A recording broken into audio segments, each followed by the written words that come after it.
Feliz y bendecido día, aprendiendo un curso de milagros. El secreto de la verdadera oración es olvidarte de las cosas que crees necesitar. Pedir algo específico es igual que ver el pecado primero y luego perdonarlo. Del mismo modo, al orar pasas por alto tus necesidades específicas, tal como las ves, y las dejas en manos de Dios. Ahí se convierten en los regalos que le haces, pues le dicen que no antepondrás otros dioses a Él, ni que quieres otro amor que el suyo. Este libro es un comienzo, no un final.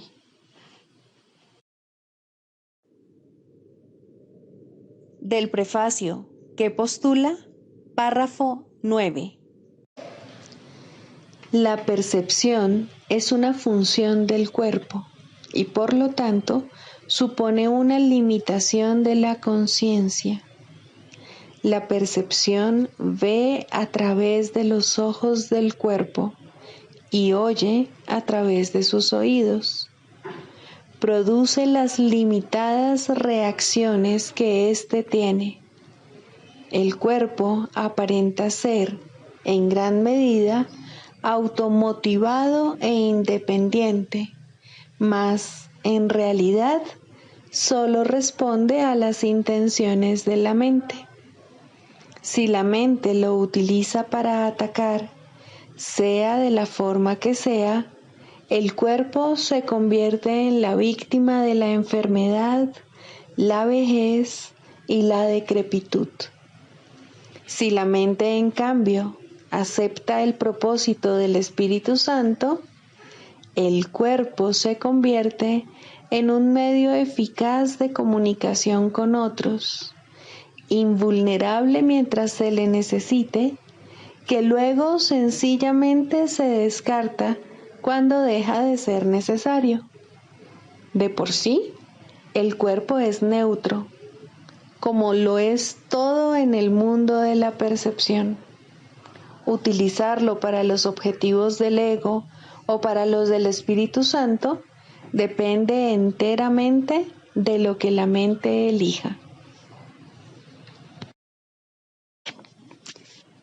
Introducción. Este es un curso de milagros. Es un curso obligatorio. Solo el momento en que decides tomarlo es voluntario. Tener libre albedrío no quiere decir que tú mismo puedas establecer el plan de estudios. Significa únicamente que puedes elegir lo que quieres aprender en cualquier momento dado.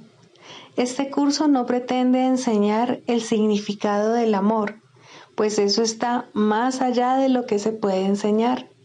Pretende, no obstante, despejar los obstáculos que impiden experimentar la presencia del amor, el cual es tu herencia natural.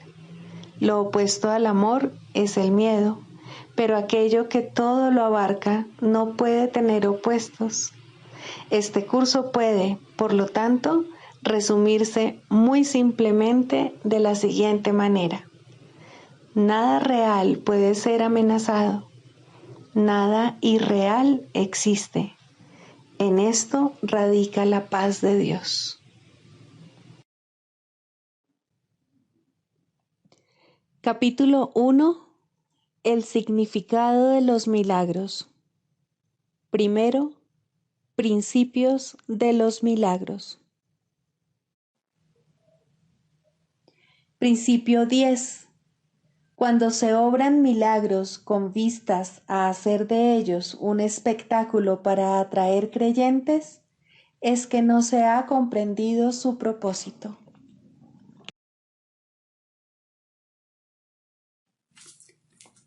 Capítulo 25, sección 9. La justicia del cielo. ¿Qué otra cosa, sino la arrogancia, podría pensar que la justicia del cielo no puede eliminar tus insignificantes errores? ¿Y qué podría significar eso, sino que son pecados y no errores eternamente incorregibles y a los que hay que corresponder con venganza y no con justicia? ¿Estás dispuesto a que se te libere de todas las consecuencias del pecado?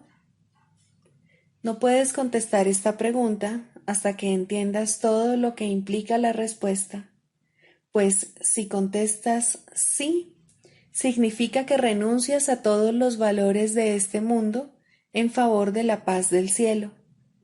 Significa también que no vas a conservar ni un solo pecado, ni a abrigar ninguna duda de que esto es posible, que le permitiese al pecado conservar su lugar.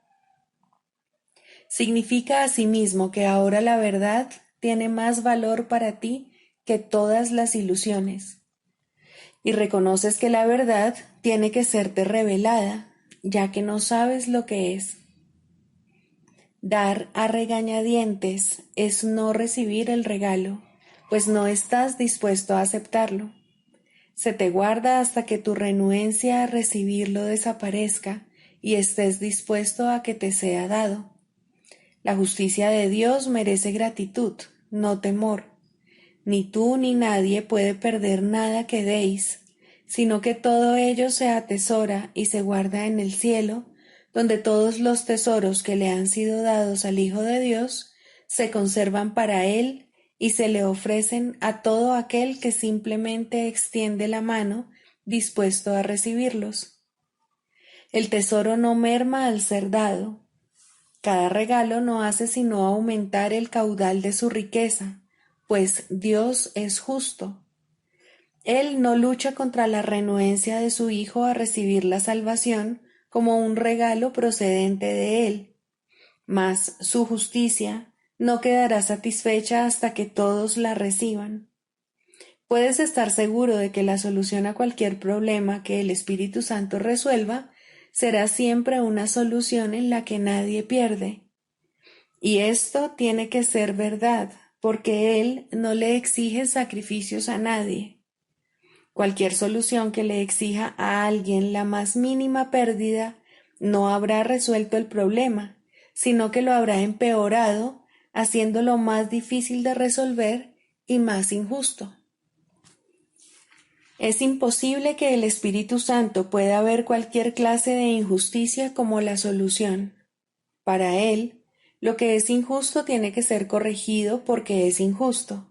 Y todo error es una percepción en la que, como mínimo, se ve a uno de los hijos de Dios injustamente. De esta forma es como se priva de justicia al Hijo de Dios. Cuando se considera a alguien un perdedor, se le ha condenado, y el castigo, en vez de la justicia, se convierte en su justo merecido. Ver la inocencia hace que el castigo sea imposible y la justicia inevitable. La percepción del Espíritu Santo no da cabida al ataque. Lo único que podría justificar el ataque son las pérdidas, y Él no ve pérdidas de ninguna clase. El mundo resuelve problemas de otra manera, pues ve la solución a cualquier problema como un estado en el que se ha decidido quién ha de ganar y quién ha de perder, con cuánto se va a quedar uno de ellos y cuánto puede todavía defender el perdedor. Mas el problema sigue sin resolverse, pues sólo la justicia puede establecer un estado en el que nadie pierde y en el que a nadie se le trata injustamente o se le priva de algo, lo cual le daría motivos para vengarse. Ningún problema se puede resolver mediante la venganza, que en el mejor de los casos no haría sino dar lugar a otro problema, en el que el asesinato no es obvio. La forma en que el Espíritu Santo resuelve todo problema es la manera de solventarlo. El problema queda resuelto porque se ha tratado con justicia. Hasta que esto no se haga, seguirá repitiéndose, porque aún no se habrá solventado. El principio según el cual la justicia significa que nadie puede perder es crucial para el objetivo de este curso, pues los milagros dependen de la justicia, mas no como la ve el mundo, sino como la conoce Dios. Y como este conocimiento se ve reflejado en la visión que ofrece el Espíritu Santo. Nadie merece perder, y es imposible que lo que supone una injusticia para alguien pueda ocurrir. La curación tiene que ser para todo el mundo, pues nadie merece ninguna clase de ataque. ¿Qué orden podría haber en los milagros si algunas personas mereciesen sufrir más y otras menos? ¿Y sería esto justo para aquellos que son totalmente inocentes? Todo milagro es justo.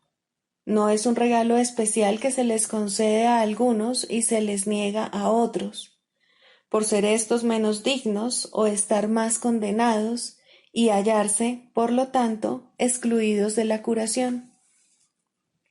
¿Quién puede estar excluido de la salvación si el propósito de ésta es precisamente acabar con el especialismo?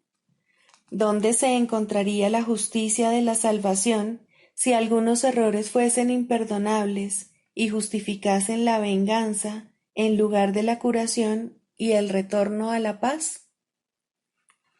El propósito de la salvación no puede ser ayudar al Hijo de Dios a que sea más injusto de lo que Él ya ha procurado ser. Si los milagros, que son el don del Espíritu Santo, se otorgasen exclusivamente a un grupo selecto y especial, y se negasen a otros por ser estos menos merecedores de ellos, entonces Él sería el aliado del especialismo. El Espíritu Santo no da fe de lo que no puede percibir, y todos tienen el mismo derecho a su don de curación, liberación y paz. Entregarle un problema al Espíritu Santo para que Él lo resuelva por ti significa que quieres que se resuelva, mas no entregárselo a fin de resolverlo por tu cuenta y sin su ayuda es decidir que el problema siga pendiente y sin resolver, haciendo así que pueda seguir dando lugar a más injusticias y ataques. Nadie puede ser injusto contigo a menos que tú hayas decidido ser injusto primero. En este caso, es inevitable que surjan problemas que sean un obstáculo en tu camino y que la paz se vea disipada por los vientos del odio. A menos que pienses que todos tus hermanos tienen el mismo derecho a los milagros que tú, no reivindicarás tu derecho a ellos, al haber sido injusto con otros que gozan de los mismos derechos que tú. Si tratas de negarle algo a otro, sentirás que se te ha negado a ti. Si tratas de privar a alguien de algo, te habrás privado a ti mismo. Es imposible recibir un milagro que otro no pueda recibir. Solo el perdón ofrece milagros y el perdón tiene que ser justo con todo el mundo. Los pequeños problemas que ocultas se convierten en tus pecados secretos porque no elegiste que se te liberase de ellos.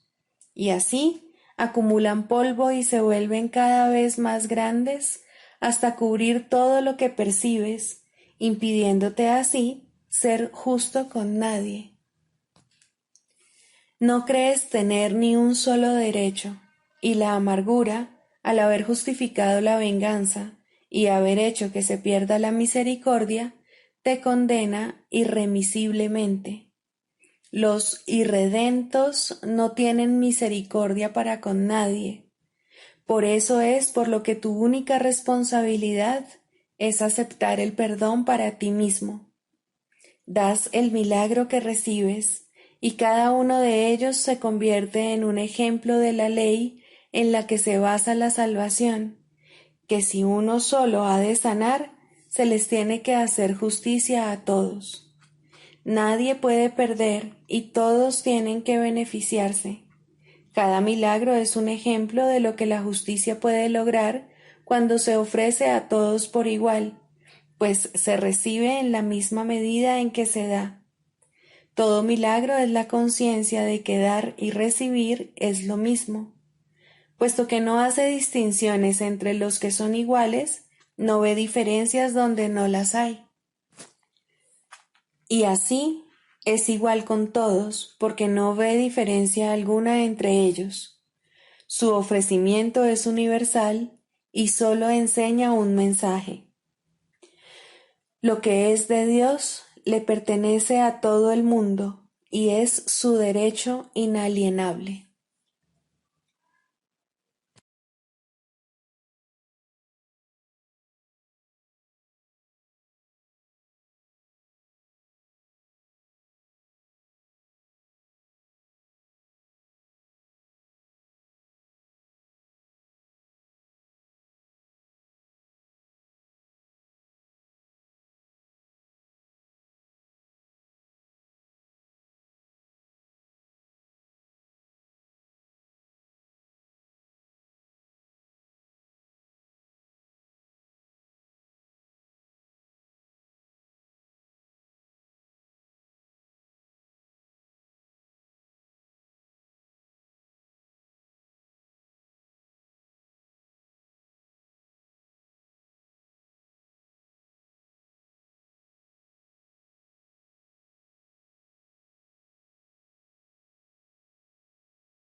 Libro de ejercicios, lección 72. Abrigar resentimientos es un ataque contra el plan de Dios para la salvación. Aunque hemos reconocido que el plan del ego para la salvación es el opuesto al de Dios, aún no hemos puesto de relieve que es también un ataque directo contra su plan y un intento deliberado de destruirlo. En dicho ataque se le adjudican a Dios aquellos atributos que de hecho le corresponden al ego, mientras que el ego parece asumir los de Dios. El deseo fundamental del ego es suplantar a Dios.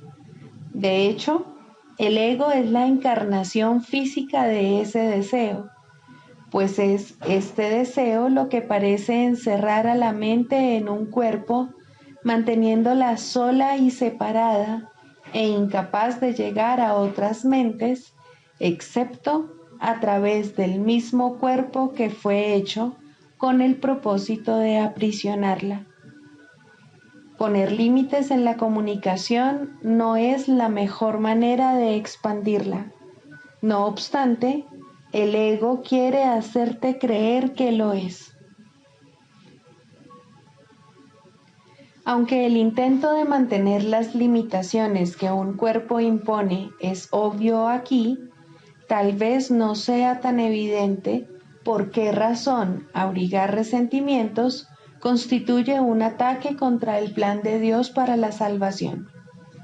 Examinemos, pues, cuáles son las cosas contra las que tienes la tendencia a abrigar resentimientos. ¿Acaso no están siempre asociadas con algo que un cuerpo hace? Una persona dice algo que no te gusta, o bien hace algo que te desagrada. Dicha persona delata sus pensamientos hostiles con su comportamiento. En este caso no estás tratando con lo que la persona es. Por el contrario, en lo único que te fijas es en lo que esa persona hace en el cuerpo. Y no solo no la estás ayudando a librarse de las limitaciones de su cuerpo, sino que estás tratando activamente de atarla al cuerpo, al confundirla con éste y juzgar que ella y su cuerpo son una misma cosa. De este modo se ataca a Dios, pues si su Hijo no es más que un cuerpo, eso es lo que Él debe ser también.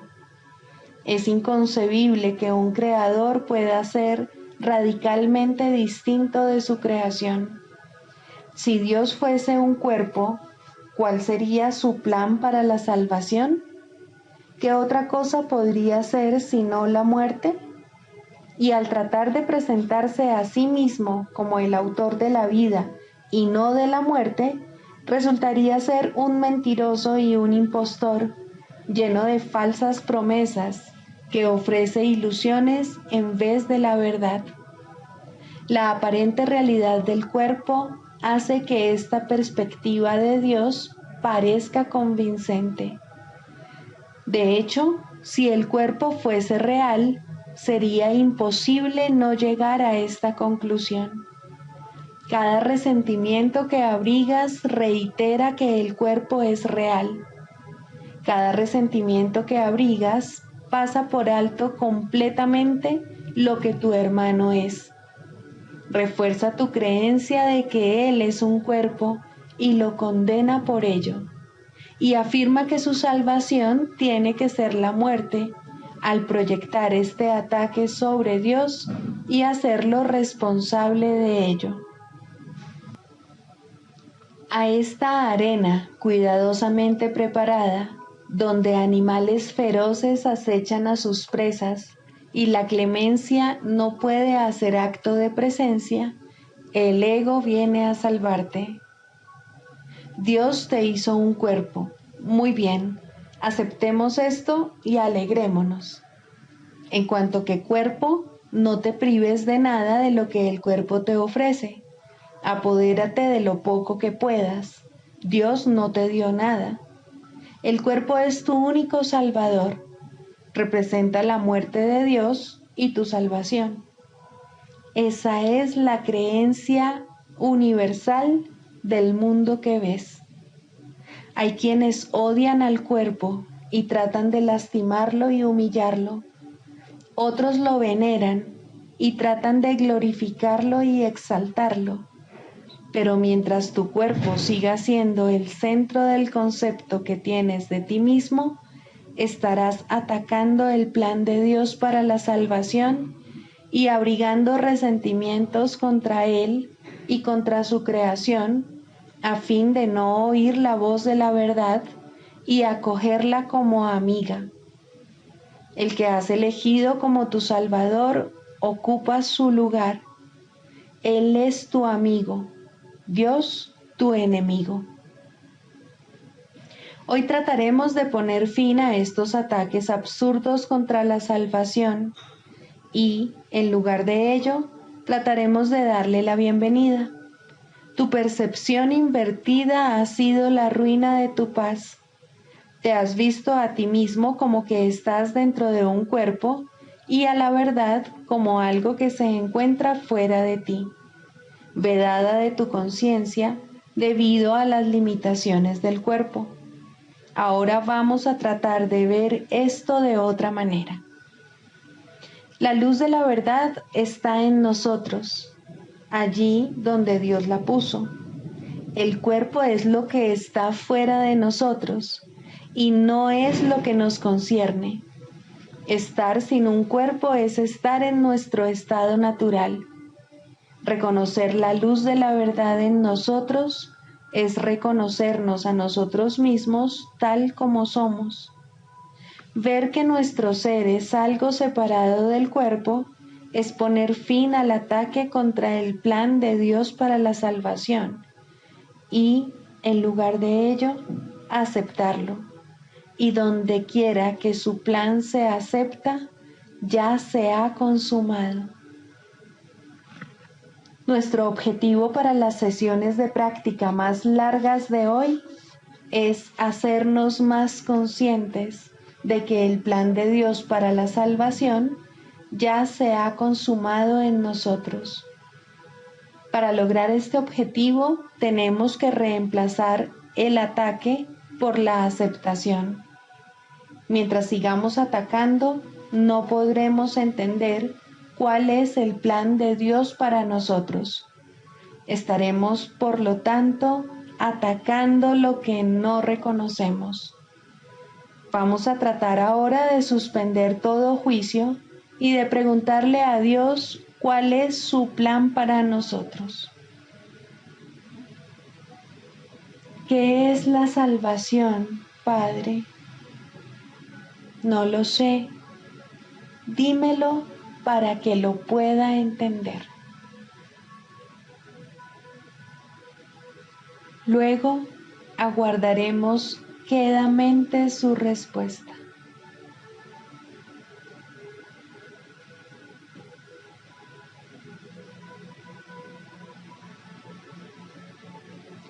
Hemos atacado el plan de Dios para la salvación sin habernos detenido a escuchar en qué consistía. Hemos expresado nuestros resentimientos con gritos tan ensordecedores que no hemos escuchado su voz.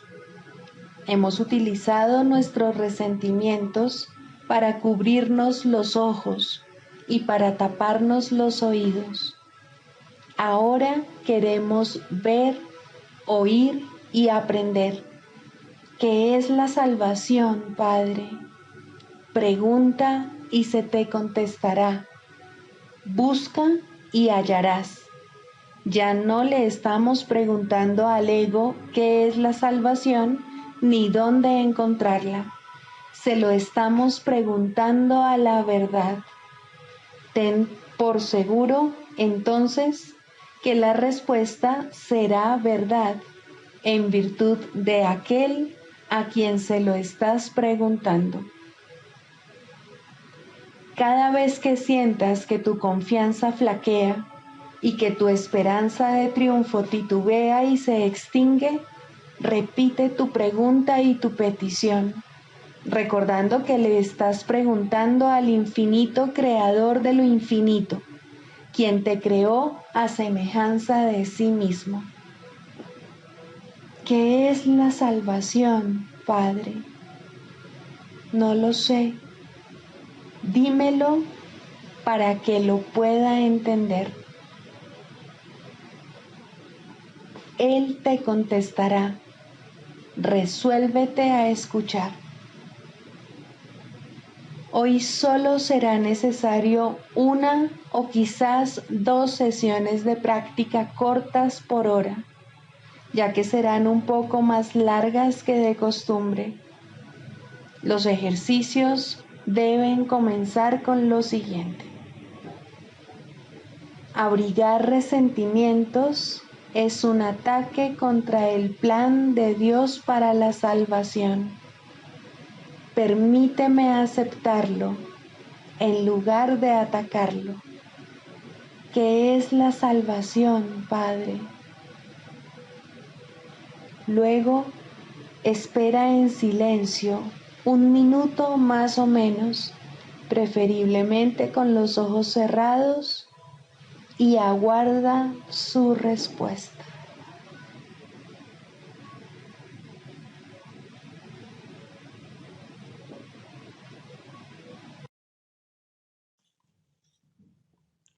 Del Manual para el Maestro, pregunta 4. ¿Cuáles son las características de los maestros de Dios? 3. Tolerancia. Los maestros de Dios no juzgan.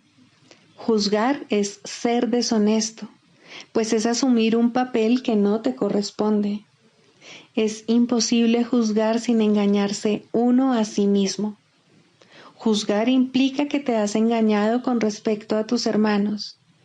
¿Cómo entonces no te ibas a haber engañado con respecto a ti mismo? Juzgar implica falta de confianza, y la confianza sigue siendo la piedra angular de todo el sistema del pensamiento del Maestro de Dios. Si la pierde, todo su aprendizaje se malogra. Sin juicios, todas las cosas son igualmente aceptables, pues en tal caso, ¿quién podría juzgarlas? Sin juicios, todos los hombres son hermanos, pues en ese caso, ¿quién se encontraría aparte? Juzgar destruye la honestidad y quebranta la confianza. El Maestro de Dios no puede juzgar y al mismo tiempo espera aprender.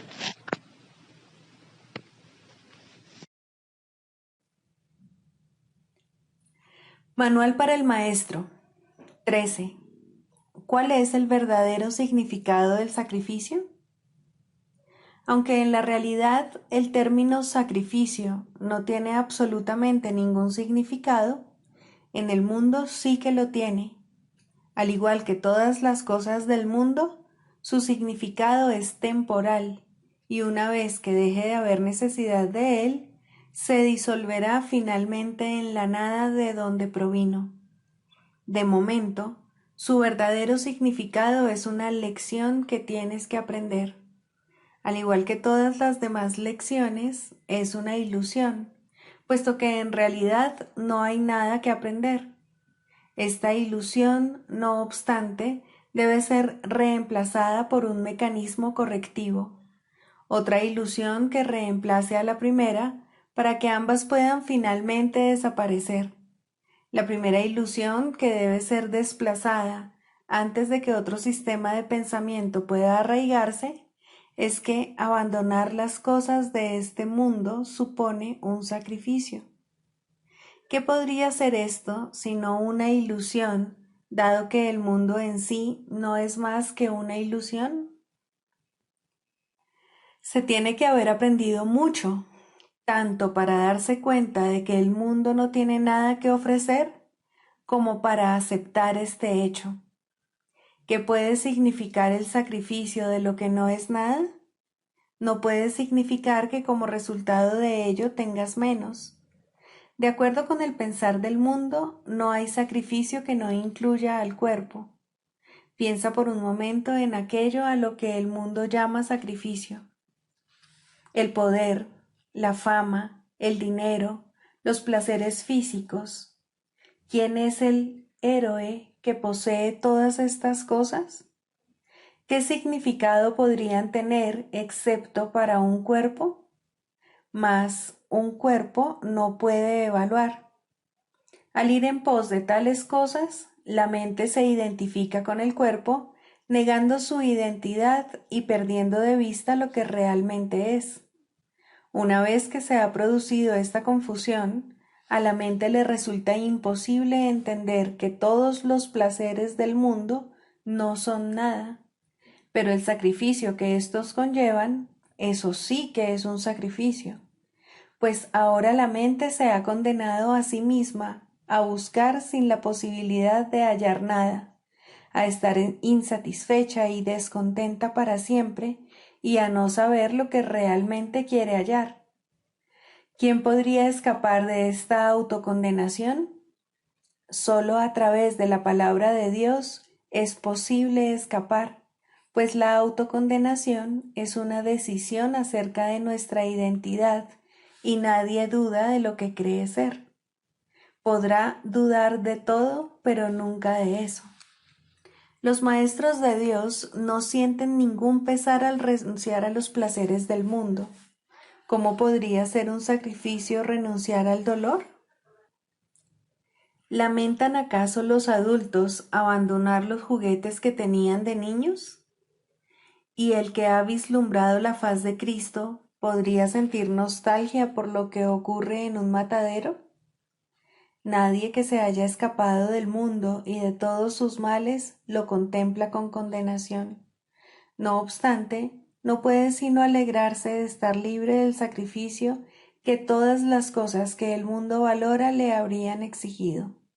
Por ellas sacrificaba su paz, por ellas sacrificaba su libertad, y, para poseerlas, hubiera tenido que sacrificar su esperanza de alcanzar el cielo y el recuerdo del amor de su Padre. ¿Quién, en su sano juicio, escogería lo que no es nada como sustituto de lo que lo es todo? ¿Qué es realmente el sacrificio? Es el precio que se paga por creer en las ilusiones. Es el precio que hay que pagar por negar la verdad. No hay placer en el mundo que no exija esto, pues, de otra manera, se vería que el placer es dolor, y nadie pediría dolor si reconociese que eso es lo que está pidiendo. La idea de sacrificio es la que lo ciega, no se da cuenta de lo que está pidiendo y, por lo tanto, Lo busca de 1000 maneras y en 1000 lugares distintos, creyendo en cada ocasión que está allí, pero siempre acaba desilusionado. Busca, pero no halles, sigue siendo el decreto implacable de este mundo, y nadie que persiga los objetivos del mundo puede eludirlo. Tal vez pienses que este curso requiere que sacrifiques todo aquello que tienes en gran estima. En cierto sentido eso es cierto, pues tienes en gran estima cosas que crucifican al Hijo de Dios, y el objetivo de este curso es liberarlo. Pero no te equivoques con respecto a lo que el sacrificio realmente significa. El sacrificio es siempre la renuncia a lo que quieres. ¿Y qué es, oh Maestro de Dios, lo que quieres? Dios te ha llamado y tú has contestado. ¿Sacrificarías ahora esa llamada? Son muy pocos los que la han oído hasta ahora y no pueden sino recurrir a ti. No hay otra esperanza en todo el mundo en la que puedan confiar. No hay otra voz en todo el mundo que sea eco de la de Dios. Si sacrificas la verdad, ellos se quedan en el infierno. Y si ellos se quedan en el infierno, tú no podrías sino quedarte allí con ellos. No olvides que el sacrificio es total. No hay sacrificios a medias. No puedes renunciar parcialmente al cielo. No puedes estar en el infierno solo un poco. La palabra de Dios no admite excepciones. Esto es lo que hace que sea santa y que esté más allá del mundo. Es su santidad la que señala hacia Dios. Es su santidad la que te pone a salvo. La niegas cada vez que, por la razón que sea, atacas a un hermano, pues entonces es cuando te separas de Dios. Mas esa separación no es posible. Es una separación que no puede ocurrir. Una separación, no obstante, en la que sin duda creerás que habrás dado lugar a una situación imposible. Y en esa situación, lo imposible parece ocurrir, y parece ocurrir a expensas de la verdad. Maestro de Dios, no te olvides de lo que realmente es el sacrificio, y recuerda lo que cada decisión que tomas significa en función de su costo. Decide en favor de Dios y todo se te dará sin costo alguno. Decide contra Él y escoges lo que no es nada a costa de la conciencia de lo que es todo. ¿Qué quieres enseñar? Recuerda solamente lo que quieres aprender, pues eso es lo único que debe importarte. La expiación es para ti. Tu aprendizaje la reivindica y tu aprendizaje la provee.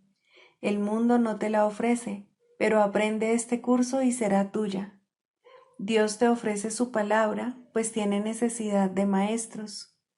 ¿Qué otra manera puede haber de salvar a su Hijo?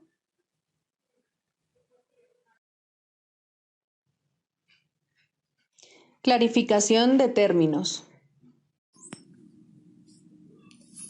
El perdón, la faz de Cristo. El perdón es el medio que nos lleva a Dios y que nos permite alcanzarle, mas es algo ajeno a Él.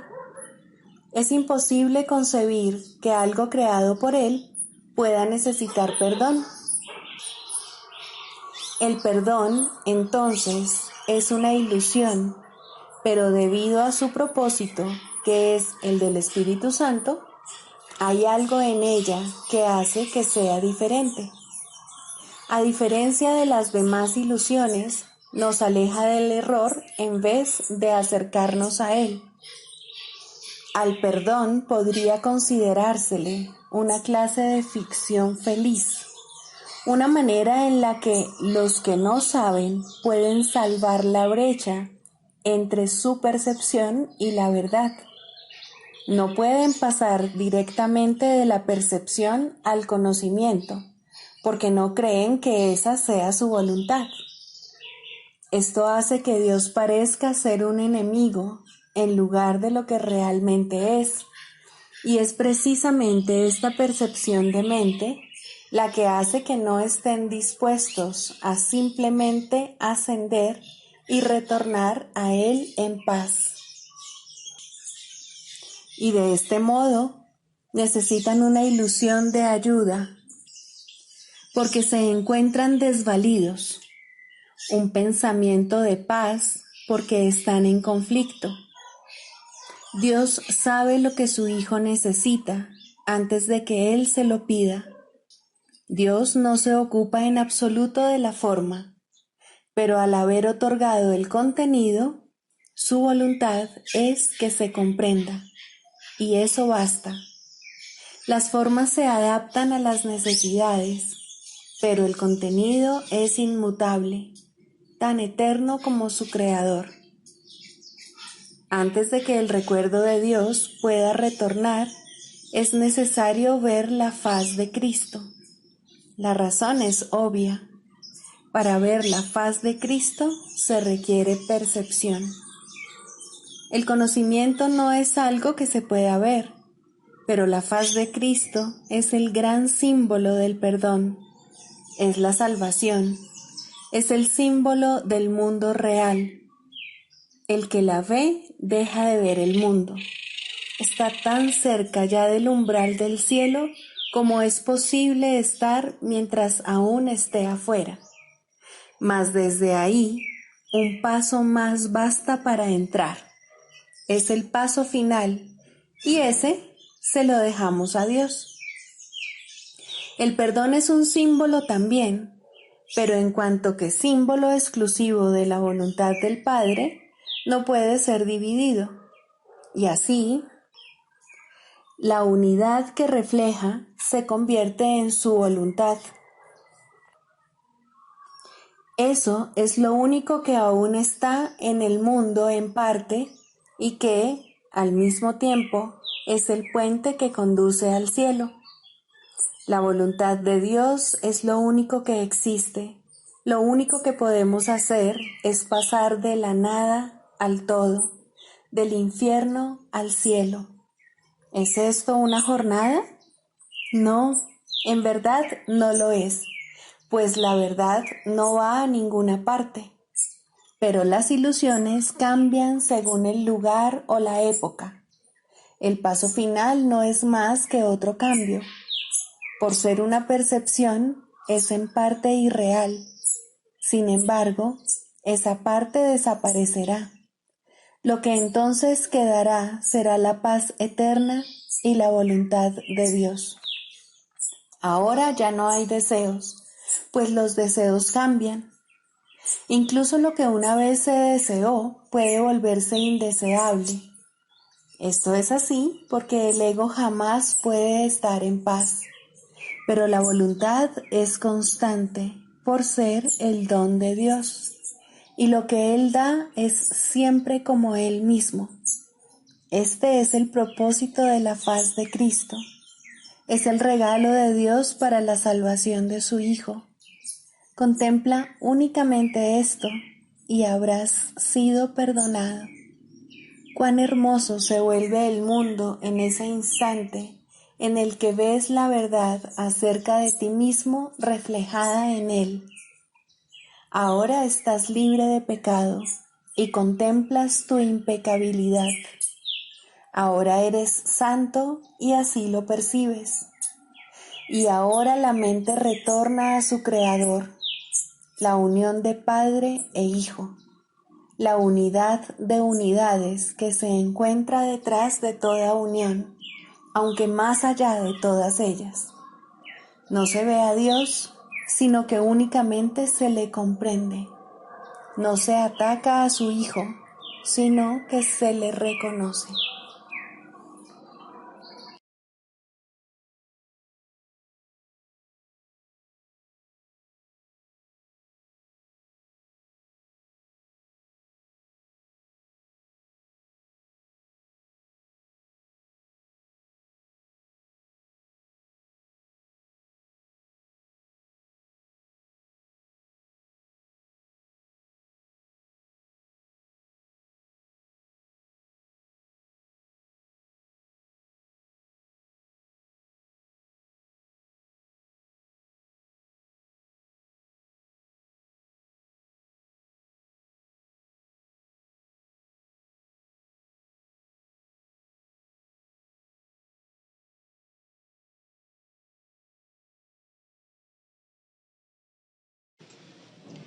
Sexto, ¿cómo se define la sanación? El proceso de la psicoterapia, pues, se puede definir simplemente como perdón, pues no hay sanación que pueda ser otra cosa. Los que no perdonan están enfermos, pues creen que ellos no han sido perdonados. El asirse a la culpa, el abrazarla estrechamente y cuidarla, el protegerla con amor y el mantener en alerta su defensa, todo esto no es otra cosa que una implacable negativa a perdonar.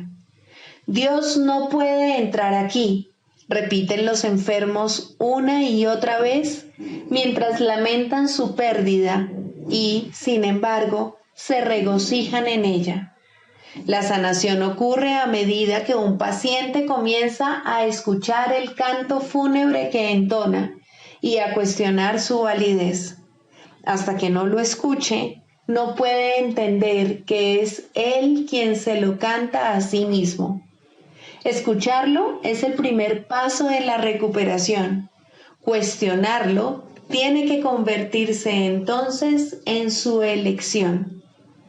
Hay una tendencia, y muy fuerte, a escuchar este canto de muerte solo un instante para luego descartarlo sin haberlo corregido. Estas conciencias fugaces representan las muchas oportunidades que se nos dan literalmente para cambiar de melodía. En vez de esta, puede escucharse el sonido de la sanación. Pero primero debe surgir voluntad de cuestionar la verdad del canto de la condenación. Las distorsiones extrañas que se tejen inextricablemente al interior del concepto del yo, que en sí no es otra cosa que una pseudocreación, hacen que este feo sonido parezca verdaderamente hermoso. El ritmo del universo, el canto del ángel heraldo, todo esto y más se oye en lugar de esos ruidosos chillidos discordantes. El oído traduce, no oye. El ojo reproduce, no ve.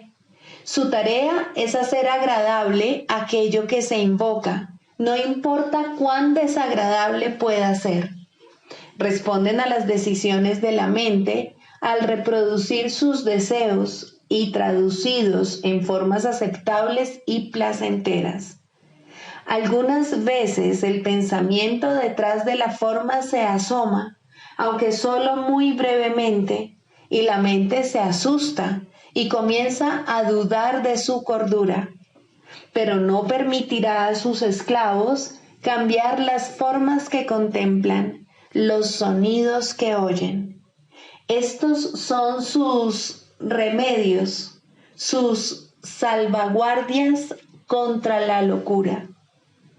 Estos testimonios que traen los sentidos tienen un solo propósito: justificar el ataque y de esta manera conservar la falta de perdón sin reconocerla como lo que es. Cuando se la ve sin disfraz, resulta intolerable. Sin protección no podría soportarse. Aquí se atesoran todas las enfermedades, pero sin reconocer que es así. Pues cuando no se reconoce una falta de perdón, la forma que toma parece ser algo distinto. Y ahora es ese algo distinto lo que parece aterrorizar. Pero no es el algo distinto lo que se puede sanar. No está enfermo y no necesita remedio. Concentrar tus esfuerzos sanadores aquí no es más que futilidad. ¿Quién puede sanar lo que no está enfermo y aliviado? La enfermedad toma muchas formas y lo mismo hace la falta de perdón. Las formas de una solo reproducen las formas de la otra, pues son la misma ilusión. Tan fielmente la una se traduce en la otra que un estudio cuidadoso de la forma de una enfermedad revelará con bastante claridad la forma de falta de perdón que representa.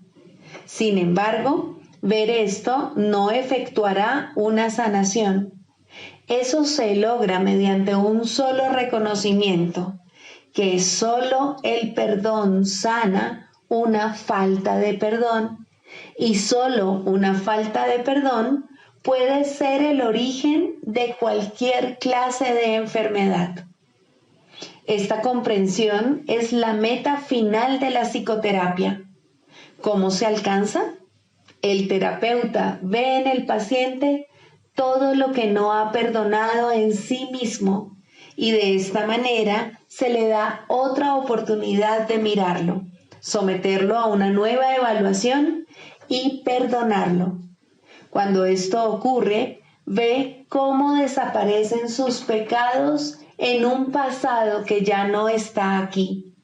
Hasta que lo haga, tiene que pensar que el mal lo asedia aquí y ahora. El paciente es la pantalla para la proyección de sus pecados, lo cual hace posible que se deshaga de ellos. Pero si llega a retener una mancha de pecado en lo que mira, su liberación es parcial y no será segura. Nadie se cura solo. Este es el alegre canto que la salvación entona a todo el que oye su voz. Esta afirmación no puede ser recordada con demasiada frecuencia por todos los que se vean a sí mismos como terapeutas. Sus pacientes solo se pueden ver como portadores de perdón, pues son ellos quienes vienen a demostrar su impecabilidad ante ojos que aún creen que el pecado se encuentra ahí para que lo vean. Pero la prueba de la impecabilidad, vista en el paciente y aceptada en el terapeuta, le ofrece a la mente de ambos un pacto en el cual se encuentran y unen y son uno. El canto de la oración. 3. La curación. Introducción. La oración tiene ayudantes y testigos que hacen más llevadero y seguro el empinado ascenso, aliviando el dolor causado por el miedo y ofreciendo consuelo y promesas de esperanza. Testigo del perdón y ayudante en la oración, dadora de la certeza de que finalmente alcanzarás la meta, eso es la curación.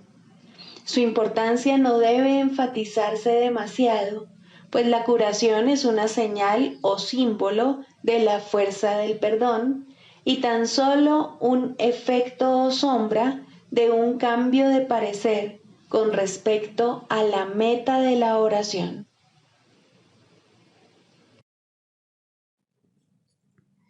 Sigamos a Jesús haciendo del perdón algo tan natural como respirar y algo tan vital como el aire.